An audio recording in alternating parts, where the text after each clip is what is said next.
ரொம்ப சிறப்பா சொன்னீங்க. அதாவது திரைக்கு முன்னால் நாங்க பார்த்து ரசித்து கேட்ட பாடல், திரைக்கு பின்னால் நெறைய சம்பவங்கள் நடந்திருக்குது அப்படின்னு ரொம்ப சுவாரஸ்யமா சொன்னீங்க. நீங்க சொல்றத அப்படியே கேட்டுட்டே போலாம் போல இருந்துச்சு. அவ்ளோ அருமையா சொன்னீங்க. ரொம்ப நன்றி. அதே போல வந்து மகிழ்ச்சி.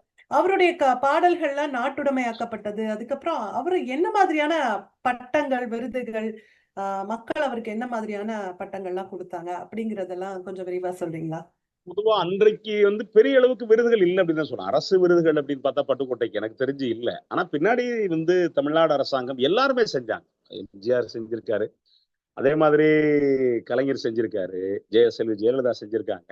3 பேருமே நீங்க பட்டுக்கோட்டையாருக்கு ஒரு மணிமண்டபம் இருக்கு. ஒரு பாடலாசிரியருக்கு ஒரு மணிமண்டபம், அதுவும் ஏறத்தாழ ஒரு 200, 250 பாட்டு பாடுன ஒரு ஆளுக்கு மணிமண்டபம் தேவையா? அப்படின்னா, அந்த கனத்துக்காக கட்டப்பட்டது அவருக்கான அந்த மணிமண்டபம். ஒரே ஒரு பையன் அவருக்கு. குமரவேல் நினைக்கிறேன். அந்த பையனை அந்த காலகட்டத்துல எம்ஜிஆர் தான் அவருக்கு வேலை போட்டு குடுத்தாரு. அ பட்டம்ங்கிறது அவருக்கு எத்தன பட்டங்கள் குடுத்தாலும், மக்கள் கவிஞர் தான் அவருக்கு இருக்கக்கூடிய அந்த பட்டம் தான். இப்பவும் ரொம்ப சிறப்பான பட்டம்னு வச்சுக்கங்களேன். அந்த அளவுக்கு பட்டுக்கோட்டையா பொறுத்தவரைக்கும் மக்கள் கவிஞரா தான் இப்பவும் மதிக்கப்படுறாரு. ஆ, ரொம்ப சிறப்பா சொன்னீங்க. இப்ப வந்து நம்ம ம், பட்டுக்கோட்டை ஐயா அவர்கள் வந்து ஆ, வேற அவருடைய வாழ்க்கையில நடந்த சுவாரஸ்யமான சம்பவம். ஏன்னா சின்ன வயசுலயே வந்து நம்ம கேள்விப்பட்டிருப்போம். 15 வயதில் அவர் வாய்மொழியாகவே சொன்ன விடயம் வந்து அந்த ஓடிப்போ ஓடிப்போ கெண்டை குஞ்சே கரை ஓரத்தில் நிற்காதே கெண்டை குஞ்சே தூண்டில்காரன் வரும் நேரமாச்சு நீ துள்ளி குதிக்காதே கெண்டை குஞ்சேன்னு பாடியிருப்பாரு. அது வந்து நிச்சயமா. நான் நினைச்சு பார்ப்பேன். எப்படி வந்து ஒரு அந்த 15 வயது அந்த இளம் பிராயத்துல வந்து எப்படி ஒருவரால வந்து இவ்வளவு அழகான ஒரு சிந்தனை. அதெல்லாம் வந்து இயற்கையாக வரக்கூடியது. அது ஒரு அ நம்ம பிறக்கும் பொழுதே அது தெய்வ அம்சம் கொண்ட ஒரு மனிதராகத்தான் நான் பார்க்கிறேன். இன்னும் மேற்கொண்டு நெறைய விஷயங்கள் அவர் வாழ்க்கையில சுவாரஸ்யமான விஷயங்கள், நகைச்சுவையான விஷயங்கள், அப்படி நடந்து போயிட்டு இருக்கும்போதே ஒரு பாடல் சொல்லியிருப்பாரு. அந்த மாரிலாம் இருக்குதா? அத பத்தி சொல்லுங்க. பட்டுக்கோட்டையார பொறுத்தவரைக்கும், நீங்க அவர் வாழ்ந்த சூழல் நீங்க இன்னைக்கு காவேரியில பெரிய அளவுக்கு தண்ணி வரல. எப்பவாவது வரும். அன்னைக்கெல்லாம் அந்த வாழ்ந்த சூழல்ல பார்த்தீங்கன்னா, நீங்க எனக்கு தெரிஞ்சு எங்க மாவட்டம் புதுக்கோட்டை. புதுக்கோட்டை மாவட்டத்துல இருந்து நீங்க பஞ்சம் பொழைக்கிறதுக்கு தஞ்சாவூர் மாவட்டத்துக்கு போவாங்க. ஏன் அப்படின்னா, கீழச்சீமைன்னு சொல்லுவாங்க. தஞ்சாவூர் மாவட்டத்துக்கு போயிட்டா, வயிறு முதல்ல பசிக்காம பார்த்துக்கலாம் அப்படிங்கிறது. அப்போ ஒரு செழிப்பான ஒரு பகுதியில வாழ்ந்த ஒரு மனுஷன். ஆனா செழிப்பான ஒரு பகுதியில ஒரு வாழ்ந்த மனிதன் எளியவர்களை பத்தி சிந்திச்சான் அப்படிங்கிறது அவர் ரொம்ப ஒரு கூர்மையான ஒரு விஷயம் தான். இன்னும் சொல்ல போனா பட்டுக்கோட்டை அவனுடைய புத்தி கூர்மைக்கு ஒரு மிகப்பெரிய எடுத்துக்காட்டு என்ன அப்படின்னா, பட்டுக்கோட்டைக்கு வரணும். தஞ்சாவூர் ரயில்வே ஸ்டேஷன்ல பட்டுக்கோட்டையார் இறங்குறாரு. பட்டுக்கோட்டையார் இறங்குறப்ப ஒருத்தன் சித்தர் பாட்ட ஒரு பார்வையற்ற மாற்றுத்திறனாளி பாடிட்டு போறான். காயமே இது பொய்யடா, பெரும் காற்றடைத்த பையடா, மாயனாராம் குயவன் செய்த மண்ணுப்பாண்டம் போடடா அப்படிங்கிற இந்த பாட்டை பாடிக்கிட்டே போறான். பட்டுக்கோட்டை அவனை கூப்பிடுறாரு.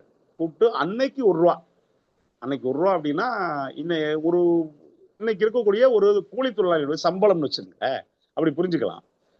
1 ரூபா பணத்தை கொடுத்து பாட்டு அப்படி பாடாத, சுவர் இருந்தா தான் சித்திரம் வரைய முடியும், இப்படி பாடாம சித்தர் பாடா இருந்தாலும் பரவாயில்ல மாத்தி பாடு, காயமே இது மெய்யடா இதில் கருத்தாய் கவனம் வையடா அப்படின்னு சொல்லி பாடு அப்படின்னு சொல்லிட்டு சித்தர் பாட்டுக்கே விளக்கம் கொடுத்துட்டு போயிருக்காரு பட்டுக்கோட்டை.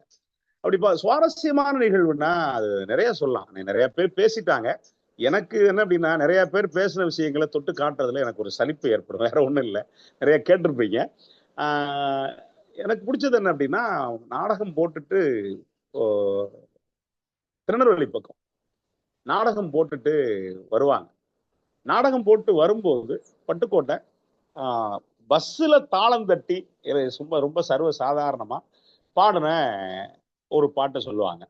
என்ன பாட்டு அப்படின்னா, சின்ன குட்டின்னு ஆத்தனா சில்லறைய மாத்துனா, குன்ன கூடி போற வண்டியில் குடும்பம் பூரா ஏத்துனா, சின்ன குட்டின்னு ஆத்தனா சில்லறைய மாத்துனா அப்படிங்கிற இது பாட்டு முழுக்க முழுக்க அந்த தொடரவே இருக்காது.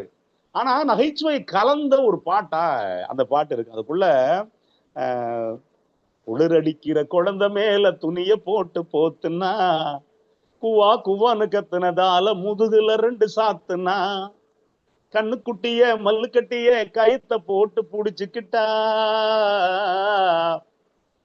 மண்ணு கட்டியால் வாங்க அடைச்சு வாயில போட்டு கடிச்சுக்கிட்டா, எதுவும் சம்பந்தமே இருக்காது.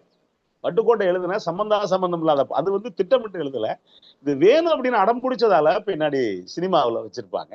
பட்டுக்கோட்டையாரை பொறுத்த வரைக்கும் தன்னுடைய வாழ்க்கைக்கும் வார்த்தைக்கும் வேறுபாடு இல்லாம வாழ்ந்தவர். நிறைய பேரு ராமாயணத்தை படிச்சுக்கிட்டே இருப்பாங்க, எக்கச்சக்கமா ராமனை பத்தி சொல்லுவாங்க. ஆனா வந்து 4 மனைவி கட்டியிருப்பாங்க, விரும்பி அதுக்கு பிறகு கட்டியிருப்பாங்க. ஆனா பட்டுக்கோட்டையாரை பொறுத்த வரைக்கும் வாழ்க்கைக்கும் வார்த்தைக்கும் வேறுபாடு இல்லாம வாழ்ந்த ஒரு மனிதனா நான் பாக்குறேன். ஏன்னா நெஞ்சொல்ல போனா பாப்பா உமாநாத் யாருன்னா உமாநாத்துடைய மனைவி. அவங்க இந்திய ஜனநாயக மாதர் சங்கத்துடைய பொறுப்பாளராக இருந்தவங்க.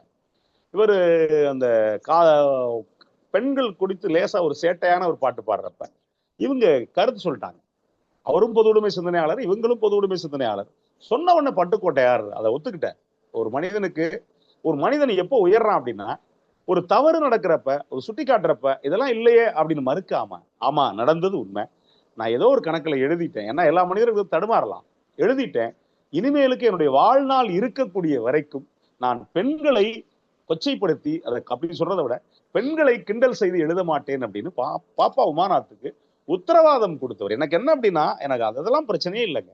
ஆனா பல பேரு காதலிச்சுக்கிட்டு இருக்கக்கூடிய காலகட்டத்துல, பல பேரு வாழ்க்கையை தேடி ஓடக்கூடிய ஒரு காலகட்டத்துல ஒரு மனுஷன் ஒரு 23 வயதுக்குள்ள இவ்வளவு பெரிய ஒரு அசாத்தியமான ஒரு படைப்பை படைச்சது இருக்குல்ல, அது என்ன அப்படின்னா அந்த மனிதனுடைய இயற்கை அவனுக்கு கொடுத்த வரம் அப்படின்னு தான் நான் நினைக்கிறேன். அப்படிப்பட்டவர் தான் பட்டுக்கோட்டை கல்யாண சுந்தரம்.